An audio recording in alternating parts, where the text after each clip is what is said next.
Ya karena saya berpikir gini Mbak, kalau saya selamanya jadi driver itu tidak mungkin. Masalahnya semakin lama umur saya semakin bertambah dan pandangan saya juga semakin berkurang. Iya. Akhirnya saya berpikir gimana caranya saya bisa hidup tenang berdampingan dengan anak-anak dan istri saya. Usaha apa yang akan saya lakukan seperti itu. Akhirnya saya memilih beternak entok seperti itu Mbak.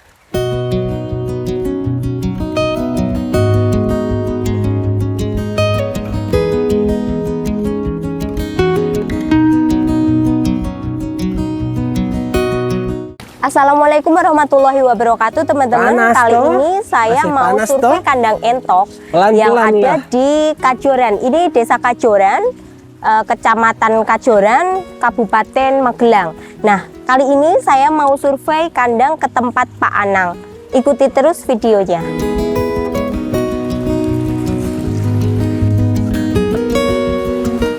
Ini kandangnya Pak Anang ya Pak Anang. Nembe nopo Pak? Ini persiapan mau memberi makan entok Mbak. Sehat Pak Anang? Alhamdulillah sehat.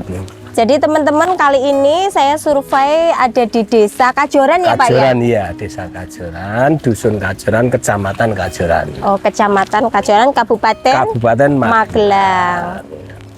Bapak sudah berapa lama ternak entok Pak?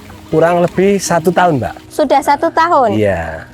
Ini untuk jenis entoknya sendiri, Bapak jenisnya apa? Ya banyak Mbak, ini jenisnya ada jenis Rambon, ada jenis Dragon, ada jenis Jumbo, dan juga ada jenis lokal Mbak. Berarti ini campur ya Pak ya? Campur Mbak, emang sengaja tidak saya pisahkan. Karena apa? Kalau saya sekat saya pisahkan tuh emang menurut saya tuh kurang Mbak, kurang bagus gitu Mbak menurut saya. Jadi gitu. emang sengaja saya bikin saya umbar seperti ini tuh biar biar dia itu punya kebebasan gitu. Oke Pak Anang, yang paling menarik di sini saya lihat itu model kandangnya dari Pak Anang sendiri itu dibuat panggung yang bawahnya itu ada kolam, itu gimana Pak?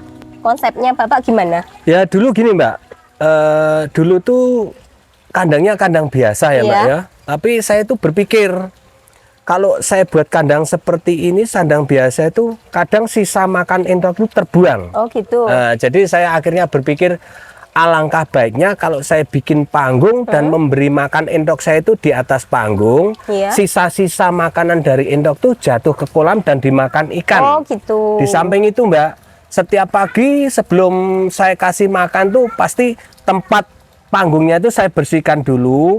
Jadi dari sisa kotoran entok saya itu bisa masuk ke kolam dimakan ikan saya. Dari terus terang intinya gini Mbak, 1 tali 3 uang, saya memberi makan entok saya plus memberi makan ikan di kolam saya, seperti itu Mbak. Iya, menyelam sambil minum air gitu Pak. Iya, itulah kira-kira. Oke, boleh kita masuk kandangnya Pak? Oke, monggo Mbak, mau lihat-lihat ya jenis apa yang apa gitu, monggo Mbak. Ini saya juga masih belajar ini Pak. Iya. Nah, ini kandangnya teman-teman. Ini untuk apa namanya, penjualannya Bapak gimana? Penjualan entok sendiri. Untuk masalah penjualan tuh saya belum pernah membawa ke pasar Mbak. Jadi pembeli itu pasti selalu datang ke tempat saya. Iya. Kalau seandainya pun ada pembeli yang ngajak COD, itu tidak saya layani Mbak.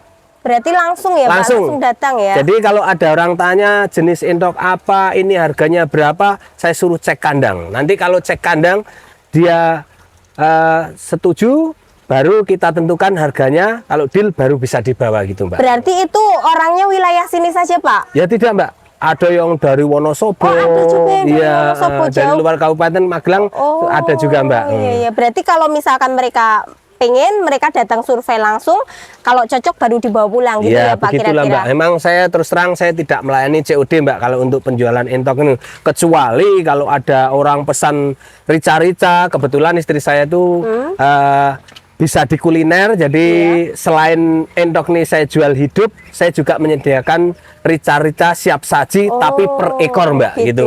Jadi kalau itu COD bisa, tapi kalau untuk entok hidup terus saya tidak melayani COD Mbak. Oke.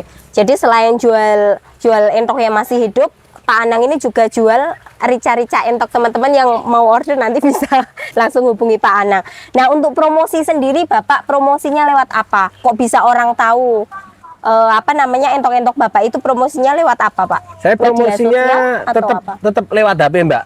Jadi kadang istri saya itu mengambil gambar di saat saya memberi makan, di saat saya ngulek makanan atau membersihkan kandang itu pasti diambil gambar. Jadi nanti diposting atau di status atau di Facebook seperti itu, Mbak. Ini keren teman-teman. Jadi Bapak ini yang istilahnya dia ngopeni entoknya, tapi ibu nanti yang posting, dia ngupload di sosial media Facebook ya Pak ya? Iya, ya Facebook, ada di TikTok, kerjasama Mbak. Jadi kalau kerjasama kuat tuh insya Allah hasilnya bisa membanggakan Pak. Iya, gitu. Iya betul. Ini untuk air sendiri Pak, di sini kan saya lihat untuk airnya itu kan mengalir terus ya Pak ya? Nggak berhenti, ini airnya dari mana ini Pak? Kalau masalah air ini langsung dari sumberan Mbak, di pojok sana itu ada sumberan, jadi langsung saya masukkan ke kolam. Ada yang saya salurkan ke kamar mandi dan tempat menyuci. Kebetulan saya juga punya laundry Mbak, jadi gitu. Saya sekaligus buka laundry, sekaligus saya juga beternak entok begitu Mbak. Berarti ini double-double ini Pak, udah beternak entok, buka usaha laundry, bisa juga rica-rica entoknya teman-teman ini. Alhamdulillah berjalan seperti itu Mbak. Jadi saya itu siap melayani laundry antar jemput, siap jual entok hidup, siap jual rica-rica, siap saji. Tapi ya itu Mbak, kalau mau pesan per ekor, saya menaruh tarif harga itu mulai dari 150.000 ke atas. Tergantung pemesan minta harga berapa, nanti baru saya layani. Seandainya ada yang datang ke sini mau lihat ekor entok yang ini, saya minta dipotong diri saja, saya siap Mbak. Oh gitu. Tapi banyak ya Pak ya yang pesen ya? Alhamdulillah selalu ada Mbak. Biarpun enggak setiap hari itu pasti ada yang pesan. Kadang ada yang pesan tuh lewat telepon, lewat WA seperti itu. Ada yang bilang saya minta harga yang sekian, taruhlah 400 tapi 2 ekor bisa Pak Anang? Bisa gitu. Seperti itu. Iya. Pak Anang, untuk kandang panggung ini, kandangnya Pak Anang kan jenisnya panggung. Untuk kandang panggung ini, untuk entok itu manfaatnya apa Pak? Kekurangan dan kelebihannya apa untuk entok-entok Bapak? Ya kalau menurut saya gini Mbak, dari kekurangannya mungkin karena saya terus terang memberi makan entok saya itu dari alami Mbak. Maksud saya belum sampai saat ini belum beli pakan entok pabrikan. Itu kekurangannya.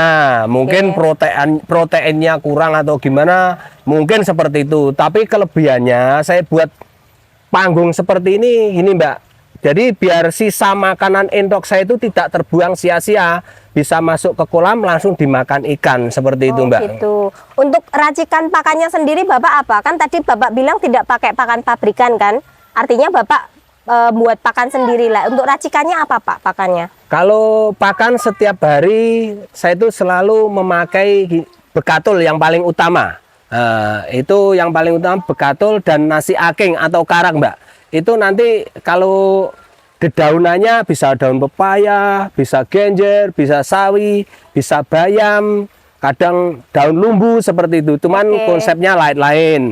Kalau lompong itu pasti saya rebus dulu, saya kasih garam biar getahnya terbuang gitu Mbak. Tapi kalau jenis sawi dan genjer itu bisa langsung saya rajang, saya campur dengan bekatul dan karak gitu Mbak. Iya. Saya lihat di sini Pak, entok-entok Bapak itu bulunya bersih-bersih.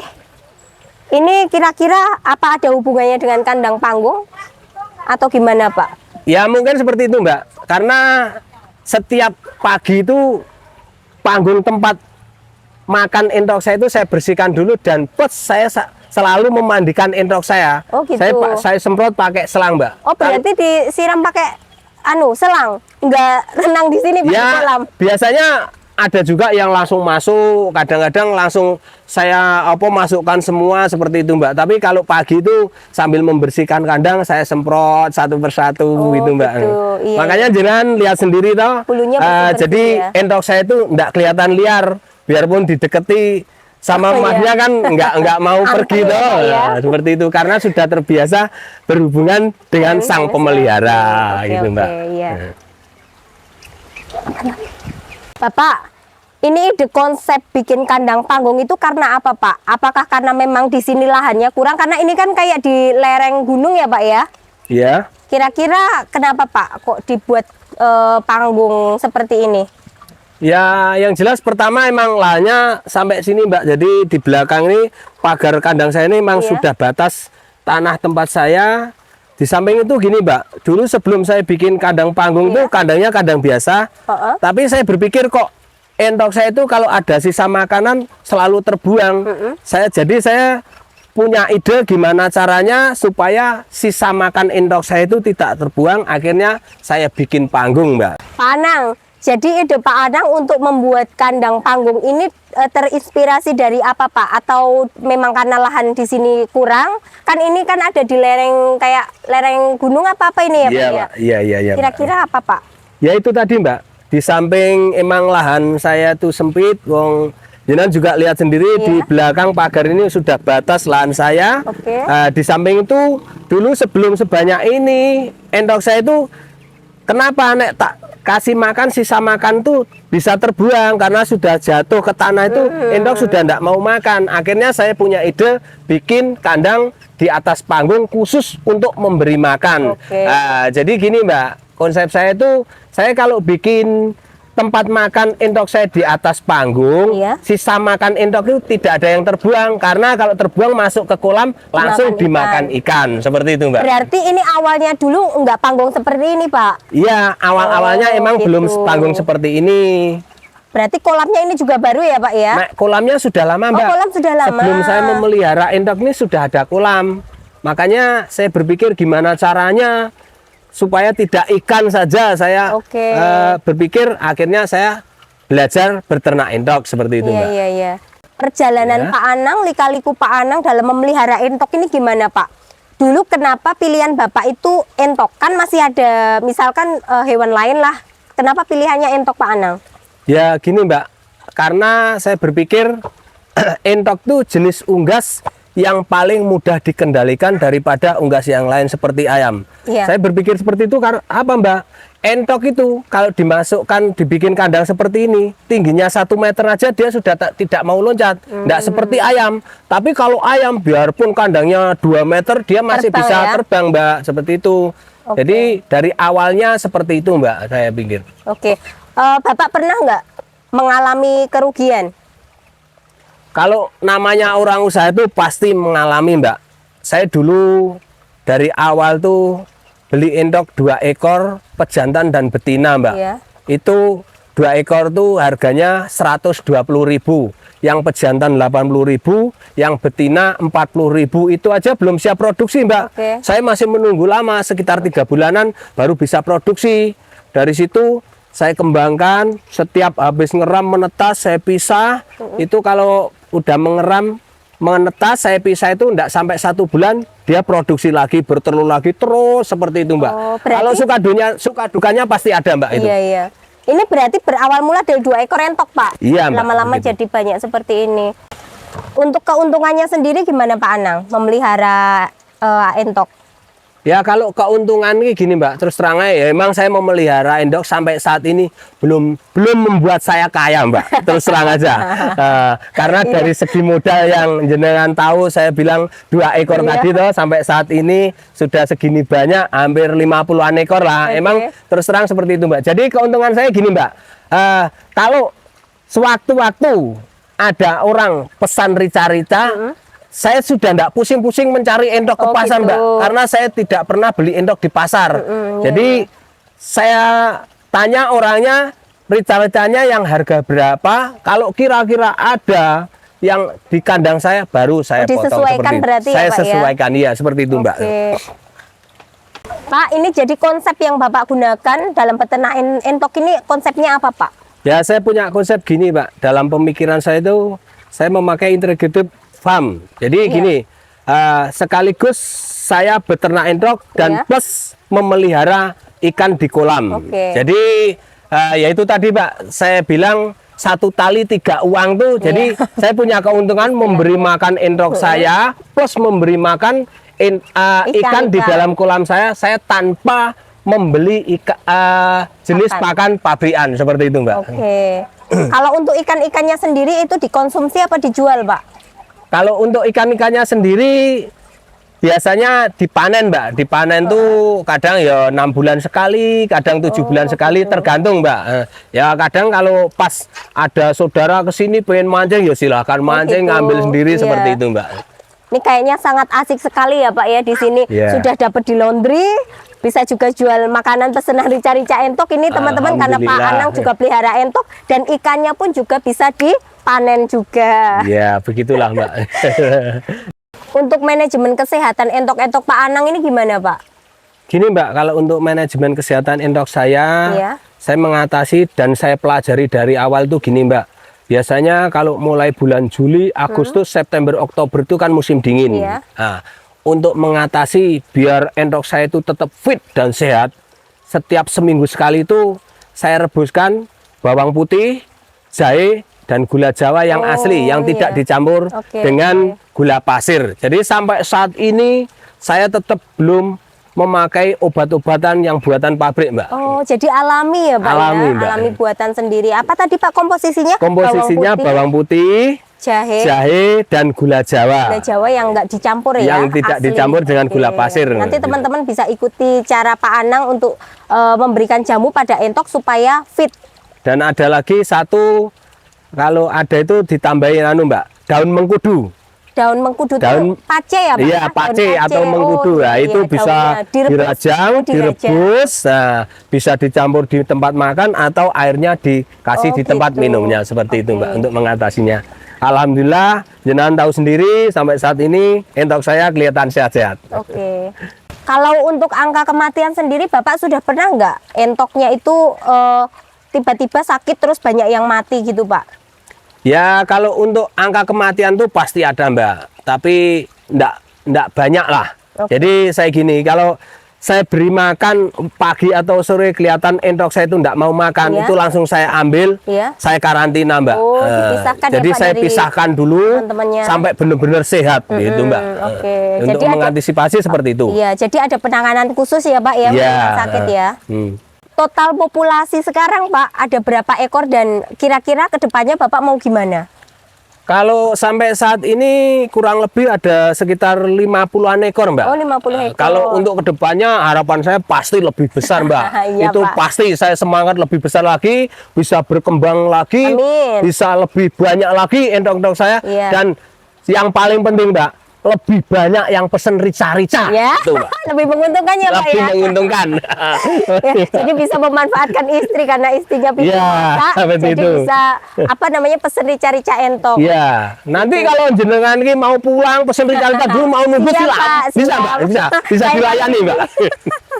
Pak Anang, mau tanya nih Pak Anang tentang masa lalu Pak Anang. Dulu Pak Anang bekerja sebagai apa Pak? Dulu saya bekerja sebagai driver antar provinsi, Mbak. Antar provinsi Jadi Pak? saya ke Sumatera, Kalimantan, Sulawesi. Antar seperti barang itu? Antar barang, Mbak. Kalau masalah muatannya itu tergantung Oh, gitu. PO-nya, Mbak, gitu, Mbak. Iya, iya. Nah, sekarang kan Bapak sudah nggak jadi driver ya. Bapak Iya. hidup di desa. Gimana cara Bapak survive hidup di desa itu gimana Pak menghadapinya? Ya, karena saya berpikir gini, Mbak. Kalau saya selamanya jadi driver itu tidak mungkin. Masalahnya semakin lama umur saya semakin bertambah dan pandangan saya juga semakin berkurang. Iya. Akhirnya saya berpikir gimana caranya saya bisa hidup tenang berdampingan dengan anak-anak dan istri saya.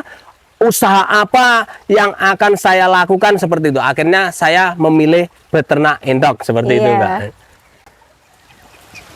Kayaknya nggak cuma berternak entok Pak, ada laundry juga ini teman-teman. Sudah double-double pokoknya Pak Anang walaupun hidup di desa tapi insya Allah kecukupan ya Pak ya. Ya alhamdulillah, Mbak. Kasarane wong ngomong nek arep pengen jajan nih orang dadak ngurusui anake seperti itu, Betul, Mbak. iya. Jadi emang saya berpikir dengan istri saya di masa tua saya sisa umur saya itu nek Iya. iso aja nganti ngrepoti anake seperti itu, Mbak. Iya, iya. Oke Pak Anang, terima kasih atas waktunya Ya. yang sudah diberikan. Ini terima kasih juga saya sudah dibolehkan mampir ke sini Pak Anang. Ya. Oke teman-teman, sekian dulu liputan kali ini di kandangnya Pak Anang ya teman-teman. Semoga inspirasi dari Pak Anang bisa memberikan manfaat buat teman-teman semua. Sampai jumpa.